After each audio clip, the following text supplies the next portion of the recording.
ඔන්න අදත් ඔයාලා හැමෝම මගේ channel එකට හරි ආදරෙන් පිළිගන්නවා. අද මම අරගෙන ආවේ හරිම ලේසියෙන් උදේ කෑමකට රෑ කෑමකට හදාගන්න පුළුවන් රසම රස ඉඳිආප්ප රෙසිපි එකක්. ඔන්න ඉතින් මම මේ ඉඳිආප්ප එක කන්න පරිප්පුවකුයි සම්බෝලකුයි හදාගත්තා. ඔන්න ඉතින් මේ සම්පූර්ණ රෙසිපි එක මට ගියේ විනාඩි 25ක් 30ක් වගේ කාලයක්. ඉඳිආප්ප ටික තම්බ ගන්න නම් ගොඩක් වෙලා ගියේම නැහැ.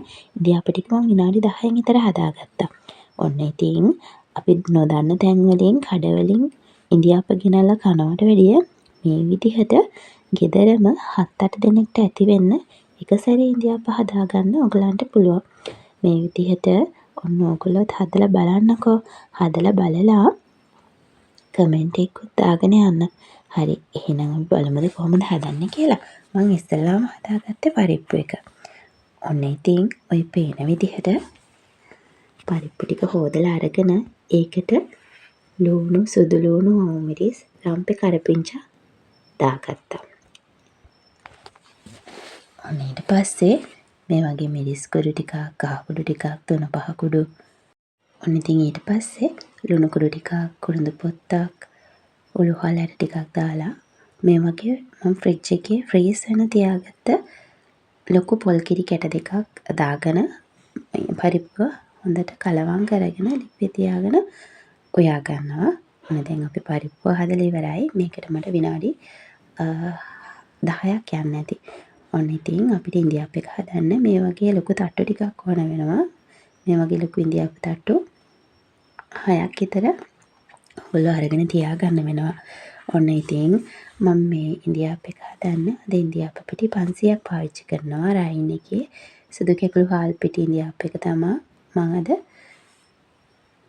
මේකට ගත්තේ. ඔන්න මේ වගේ ඉඳිආප්ප පිටිකට ලුණු කුඩු ටිකකුයි පොල් තෙල් ටිකකුයි දාලා හොඳට කලවම් කරලා ඊට පස්සේ මද රසන වතුර දාලා අනා ගන්න ඕනේ. මේ ඉඳිආප්ප ඩෝ එක ඔක්කොම එක ගුලියක් වෙන පදම එනකම් අනා ගන්න ඕනේ. ඔන්න වතුර වැඩි කරගන්නත් එපා. වතුර අඩු කරගන්නත් එපා. මෙන්න මේ විදිහට අපි හදාගත්තේ ඉඳිආප්ප පිටි ටික අපි අර ලොකු තට්ටු වලට මිරික ගන්න තමයි ඕනේ. ඔන්න දැන් ওই විදිහට මම ඉඳිආප්ප තට්ටු වලට මිරිකගෙන රයිස් කුකර් එකේ තමයි ස්ටීම් කරගන්නේ. විනාඩි 2-3ක් යද්දි මේක හොඳට ස්ටීම් වෙනවා.